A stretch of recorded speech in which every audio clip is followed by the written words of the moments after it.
Halo, assalamualaikum semuanya. Perkenalkan, kami dari kelompok 4 akan mempresentasikan materi tentang sholat Jumat dan khutbah Jumat. Definisi sholat Jum'ah.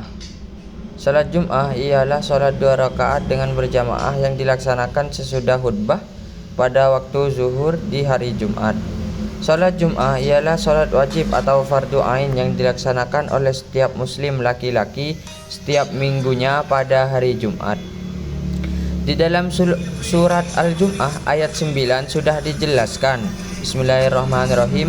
Ya ayyuhalladzina amanu idza nudiyatis sholati min yaumil jum'ati fas'au ila dzikrillah fadharul bai' dzalikal khairul lakum in kuntum ta'lamun.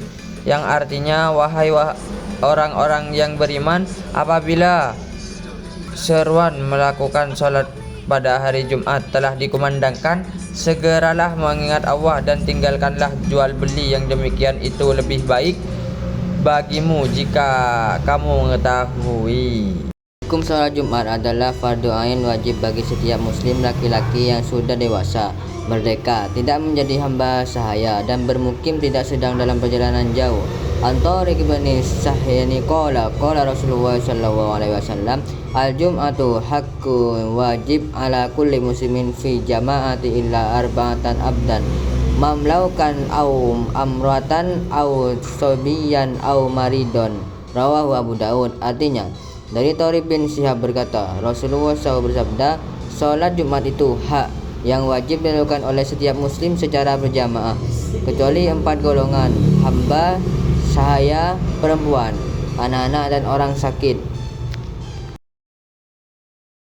Rukun sholat Jum'ah sama dengan sholat fardu yang telah kita pelajari pada minggu sebelumnya.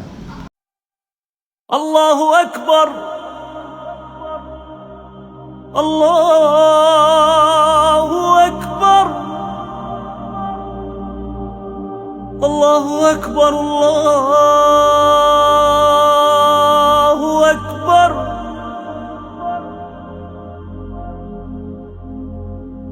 Asyhadu. Definisi khutbah Jumat, ucapan yang disusun dengan rukun-rukun tertentu yang wajib dipenuhi, berupa pujian kepada Allah, sholawat kepada Nabi, wasiat takwa, bacaan ayat Al-Quran, serta doa untuk kaum muslimin. Rukun khutbah Jumat. Rukun khutbah ada 3, yaitu 1. Memuji kepada Allah Ta'ala. 2. Membaca sholawat untuk baginda Nabi SAW, dan keduanya telah tertentu. 3. Wasiat dan takwa, dan lafadznya tidak tertentu menurut kaul al-ashah, membaca ayat Al-Quran di salah satu khutbah 2, dan berdoa untuk orang-orang mukmin laki-laki dan perempuan di dalam khutbah yang kedua.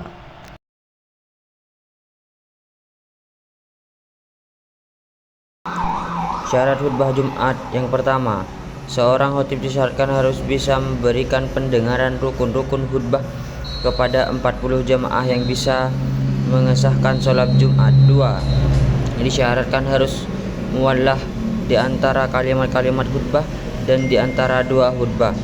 3. Seandainya khatib memisah antara kalimat-kalimat khutbah walaupun sebab uzur, maka khutbah yang dilakukan menjadi batal. 4. Di dalam pelaksanaan kedua khutbah disyaratkan harus menutup aurat, suci dari hadas dan najis pada pakaian, badan, dan tempat. Yang terakhir ialah sholat ini disyaratkan terlaksana setelah 2 khutbah, berbeda dengan sholat hari raya, karena sungguhnya sholat hari raya dilaksanakan sebelum 2 khutbah. Alhamdulillahi Rabbil Alamin. Allahumma salli ala Sayyidina Muhammad wa ala alihi wa sahbihi ajma'in. Ashhadu an la ilaha illallah wahdahu la syarikalah, wa ashhadu anna Sayyidana Muhammadan abduhu wa rasuluhu la nabiyya ba'dah. Amma ba'du, faya ibadallah, ittaqullaha haqqa tuqatih wa la tamutunna illa wa antum muslimun. A'udzu billahi minasyaitonir rajim. Bismillahirrahmanirrahim. Yauma la yanfa'u malu wala banuna illa man atallaha biqalbin salim. Syarat sah sholat Jum'ah. Yang pertama, tempat tinggal yang dihuni oleh sejumlah orang yang melakukan sholat Jum'ah, baik berupa kota ataupun pedesaan yang dijadikan tempat tinggal tetap. 2. Jumlah jamaah sholat Jum'ah mencapai 40 orang laki-laki atau jamaah.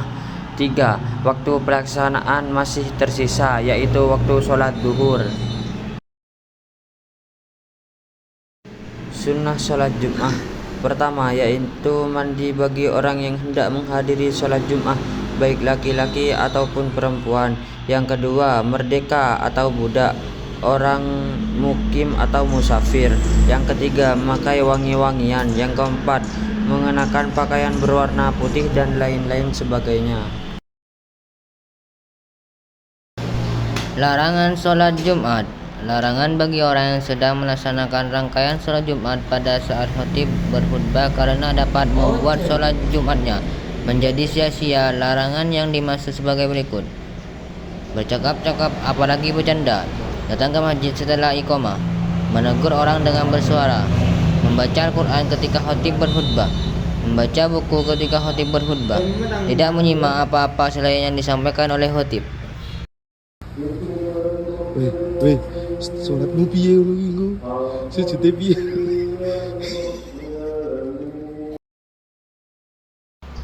Hikmah sholat Jumat. Pertama, memuliakan hari Jumat.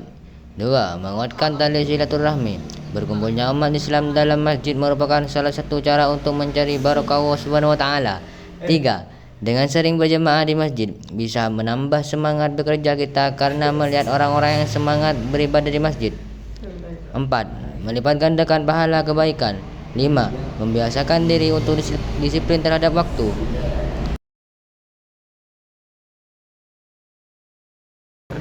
Kesimpulan, sholat Jumat adalah kewajiban yang sangat penting dalam Islam, dan khutbah Jumat umumnya dianggap sebagai bagian integral darinya oleh banyak ulama. Dalam banyak pendapat, khutbah adalah syarat sah sholat Jumat. Meskipun ada perselisihan dalam detail-detailnya, jumlah khutbah, bahasa, jumlah jamaah minimal, durasi, dan lain-lain, prinsip umum adalah khutbah harus mengandung nasihat yang mengajak kepada ketakwaan, relevan dengan kebutuhan jamaah, dan disampaikan dengan adab dan syarat yang ditentukan. Dalam praktik modern, banyak tantangan kesesuaian isi khutbah dengan konteks lokal, penyalahgunaan mimbar atau politik, provokasi, kurangnya pemahaman jamaah terhadap bahasa Arab jika itu dipaksakan, serta masalah teknis seperti jumlah jamaah dan suara yang cukup. Untuk menjaga kualitas dan sahnya pelaksanaannya, penting bagi khatib dan pengurus masjid atau komunitas untuk memahami rukun dan syaratnya, memilih khatib yang mampu, serta mengusahakan khutbah yang relevan, informatif, dan memperkuat ukhuwah, toleransi, serta keimanan.